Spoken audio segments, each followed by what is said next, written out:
Ir-reputazzjoni ddum snin biex timbena, iżda titlifa fi ftit sekondi.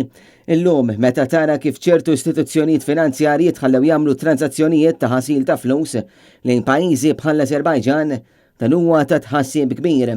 Hekk saħaq l-editorjal tal-Malta Independent dwar dak li seħħ il-ġimgħa li għaddiet brabta mal-Bank Pilatus kif 5 snin wara li Defni Caruana Galizia kienet irrappurtat l-ewwel darba dwar suspetti ta' ħasil ta' flus minn dan il-bank b'allegat involviment ta' membri għolja fl-amministrazzjoni ta' Joseph Muscat kien biss issa li tresqu persuni l-qorti.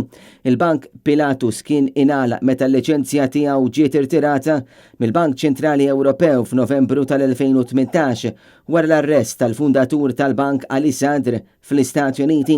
L-Independent stajt li ma jistax ikun li wieħed ma jindunax kif kien hemm nuqqas ta' kredenzjali min-naħa ta' tmexxija tal-Bank Pilatus u xorta waħda l-liċenzja kienet ingħatat, liċenzja li ħarġet fi żmien l-amministrazzjoni Laburista.